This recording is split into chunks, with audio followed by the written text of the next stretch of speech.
Okay. That's all right. Now, Sri Derek O'Brien. Sir,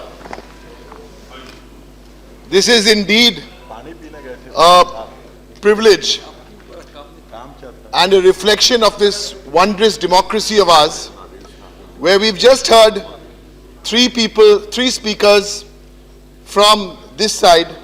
One, the leader of the opposition, who has been an MP since 1980 and from Jammu and Kashmir. Then we had and Yadav ji from UP, and the earthy humor of Sharad ji, who's been a 9-time MP. And in fact, it's the wondrous democracy of ours, where a first-time MP who comes from a community which is less than 2 lakh in India, less than 2 lakh, a minuscule minority of a minority, who grew up in a Hindu neighborhood, a Christian family, on a street in Kolkata named after a Muslim. This is our wondrous democracy. This is a true reflection of our unity in diversity.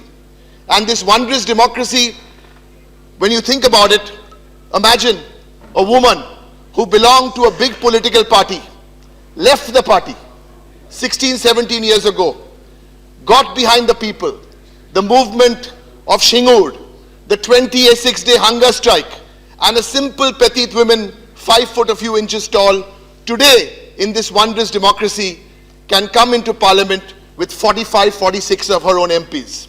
We must celebrate this democracy. We must celebrate this unity in diversity.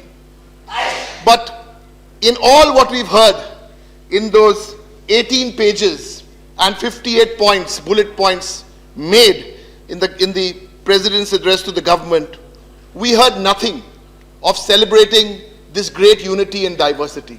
In fact, the last 276 days have been, if I may use a strong word, scary. Let us talk about the 3 important issues which I think are the reasons for how this communal, divisive kind of politics is happening. Let me give you some insights. They're very simple insights. The first is loudspeakers. Yes, loudspeakers. Loudspeakers is an effective, low on investment and hard to ignore. But loudspeakers today are causing lot of communal divide. How you put on the loudspeaker, when you put on the loudspeaker, which community gets affected. So this loudspeaker is a major cause for dividing this country. The second one is rumor mongering. And the third one is technology. The technology of the telephone. Today, India should be less scared of the gun or the bomb, but more scared of this telephone. Rumor mongering like the one which happened in Vadodara in September 2014. I don't want to go into the details, but there are lots of examples. And this, the dangerous part of all this, there is a pattern. There is a pattern. Now, 1st of December, December 1, 2014, no progress has been made on the SIT probe. No progress has been made. There have been a lot of statements. There have been a lot of empty promises. And on the subject of empty promises, you know, if you observe this very interesting and multi-billion-dollar advertising campaign, which was run by a big party, especially between March, April, May, they used an interesting device. What was that device? The device was the hologram. The hologram is, you can only see it, but there is nothing there. That's the magic of the hologram. And if you look at the last 7-8 months, you can see a lot of things, but there is actually nothing there. Like you talk about 80 million bank accounts, but if you look closely, 95% have zero balance. Then, if you see the hologram technology is, you know, you talk about coal auction, but the focus has now shifted to the auction of a coat. But leave that aside. because I want to keep this at a very serious level. I want to come back to the coat, no, the coal and the coat, or the suit. Anyway, at least the textile industry would have got a boost, so it's okay. I want to make this point because there's a lot of talk about the fringe element. The fringe said, Yogi A said, or B said, or C said. My submission, Mr. Chairman, sir, is this really the fringe element, or is this the mainstream element? Now, everyone has been quoted, lots of people have quoted. I also want to use a quote, and I think this is a very appropriate quote. I'm very tempted because I come from Bengal to quote Rabindranath, or to quote Netaji, or to quote Swami Vivekananda. I will not quote them today. But listen to this. I quote, I have said that I support Hindutva, the Hindutva preached by Swami Vivekananda. But the type of propaganda on Hindutva that is being carried out now, that is wrong. It is not fair. We have to stay 100 miles from that. I'm disappointed that the Prime Minister with his busy schedule has not been with us for this part, because the timing and who said this statement. This was said by Atal Bihari Vajpayee ji. This was said after the Gujarat riots in 2002. And I want to use this opportunity to remind my friends from this side, please quote whoever you want, but this is also a good gentleman, you can take his advice. Okay, my Bengali is good, my English is not bad, but my Hindi is putrid. But I want to say these lines in Hindi because they can't be translated. मैं भी अंतर में सोच भी नहीं सकता, किसी दूसरे धर्म पर आपत्ति के जाए, आक्षेप किया जाए। मतभेद होना अलग बात है, लेकिन सर्वधर्म संभव इस देश की मिट्टी का गुण है, इस देश की मिट्टी का खुशबू में है। This is Atal Bihari Vajpayee, 2002. Please listen, don't listen to anybody else if you want. Don't listen to the so-called fringe element yesterday who wants to pass judgment on Mother Teresa, but listen to this. One more. ये कोई 1947 के बाद की then नहीं है, ये कोई आधुनिक काल में हमने आविष्कार किया हो, ऐसे नहीं है।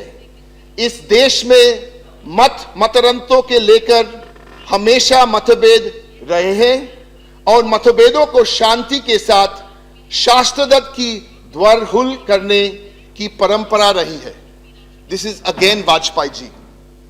You know, these quotes don't make sense to my 19-year-old daughter, whose Hindi is even worse than mine. But when we watch Virat Kohli bat, or we watch Sami bowl, or Stuart Binney as an all-rounder, when they wear that blue jersey, they are India.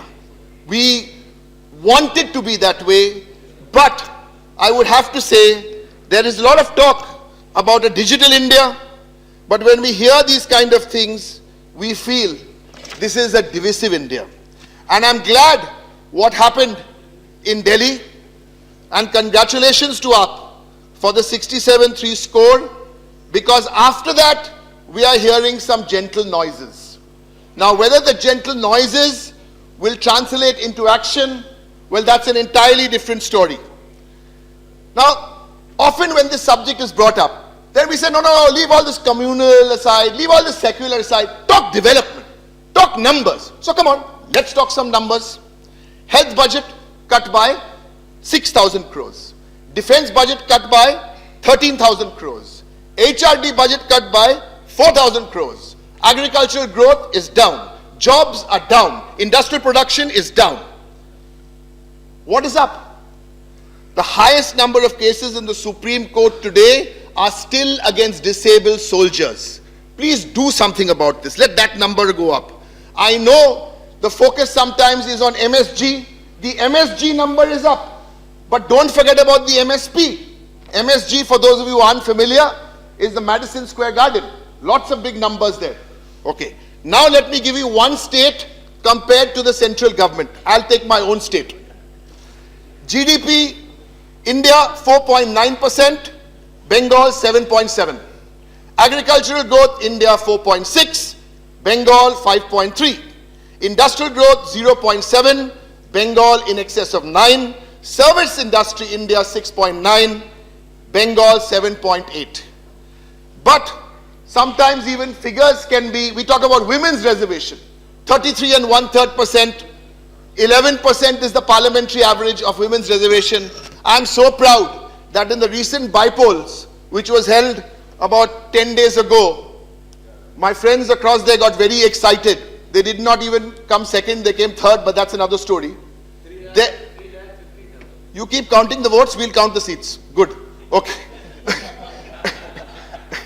Okay. Now, then, after the lady got elected, our newest MP, Trinamool Congress has 35.2% women MPs. We don't need reservation. Mamta Di doesn't need reservation because she makes it happen. Now, the famous excuse is, we can't do any work because Rajya Sabha, opposition is disturbing us. Opposition is disrupting us. Yes. Has the opposition stopped you from appointing the new Central Information Commission? Has the opposition stopped you from appointing a Lokpal, a CVC, NDMA, National Commission for Protection of Child Rights? Opposition hasn't stopped. And after all that opposition noises we made, at least last month you all appointed a coal MD, CMD. Now, let's come to this issue of ordinances, because yesterday I mentioned this, and the much respected leader of the House said this ordinances, 700 were brought at some time. So I've got some figures here. These are very interesting figures. And they're across parties. For every 10 bills the Indira Gandhi government brought, one was an ordinance. Pandit Nehru, for every 10 bills he brought, 0.9 was an ordinance. Then you say, I'm doing Congress publicity. So let's move to Janata Party. Janata Party, for every 10 bills they brought, 1.5 was an ordinance. UPA 1 and UPA 2, for every 10 bills they brought, 1.8 was an ordinance. And in the last 8 months, you folks, for every 10 bills you brought, 3 is an ordinance. Yep. But then, this ordinance ka chakkar, maybe this new generation politician telling you not to bring ordinances. So let me quote a person who I'm sure you will take seriously. He's the first speaker of the Lok Sabha. This is what he said. If ordinances were not limited by convention only to extreme and urgent cases, the result would be that in future the government may go on issuing ordinances and making parliament a rubber stamp. RS means Rajya Sabha. Let me assure you, through you sir, RS will not become rubber stamp. At least till all of us are here for the next few years, we are not going to be the rubber stamp. Everyone has spoken a lot about land, but my party, Mamta Di, Trinamool Congress, 26-day hunger strike, even the UPA bill, we asked for a division. There were only 12 of us that day who voted. We voted against the UPA 2 bill. We hate this draconian bill. We will continue to oppose this kind of land ordinance. That time it was very difficult for us. Two other points. I won't go into much detail in this because the leader of the opposition touched on it in more detail. Electoral reform. We've had nothing on electoral reform. There's been a lot of hologram talk before the elections. Black money. Let me quote the current Parliamentary Affairs Minister, Venkaiah Ji, 2012. The names of the foreign account holders must be made public, and I demand a time-bound assurance from the government. That was in 2012. No black money is coming. This is the only kind of ghar wapasi we really want. We want the black money to come back. Because this black money leads to money power. Money power leads to muscle power. And this kind of power, with media power, is a toxic mix in a democracy. It's a toxic mix in a democracy. And we need to be very, very careful. We need to be alert. I have 2 more quick points to make. We've got 2 speakers. I will take 2-3 minutes more and then leave the rest of the time for my colleague. The government has come up with this very nice cooperative federalism. Good. I would like the government, through you, sir, to consider operative federalism. Because the difference between cooperative federalism is in cooperative federalism you talk, in operative federalism there is action. Let me give you 3-4 examples of genuine operative federalism. One, in the latest Finance Commission report, there is not a single mention of the debt-stressed states. Not one line. By the way, don't make it seem the 14th Finance Commission report that you all are doing a charity to the states. That is a recommendation of the 14th Finance Commission. You are implementing it. Good.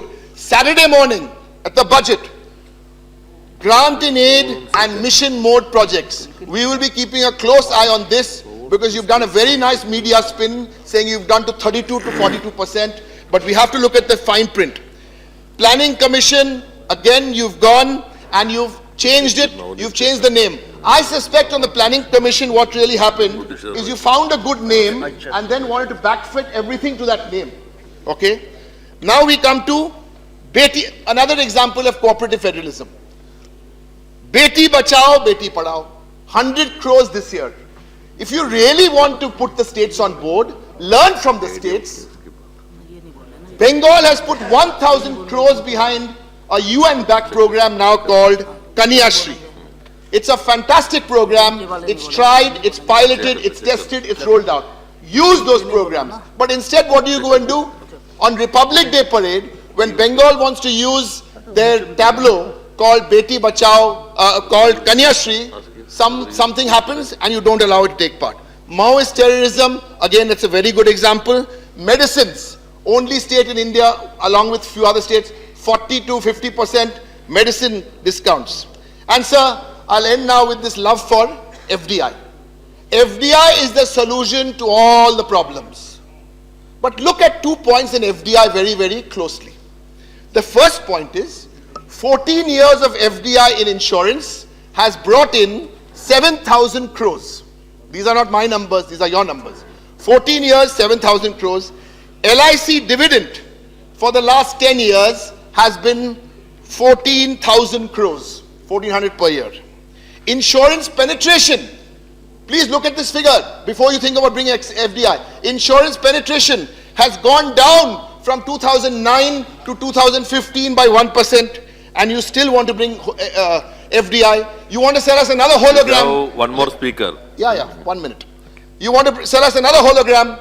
Current government projects, you say, will be a 3% increase in 5 years. Please don't make this sound like an election promise. I will end by saying now, sir, there's a beautiful rhyme I learnt in school, so I must repeat that today and then I'll conclude. This is a beautiful one about a hen which lays eggs and a codfish which also lays eggs. A codfish lays 1,000 eggs. A hen lays only one. But the codfish never cackles to tell you what she's done. And yet, we scorn the codfish, while the ordinary hen we praise, which only goes to show, to advertise it pays. Thank you so much. Thank you.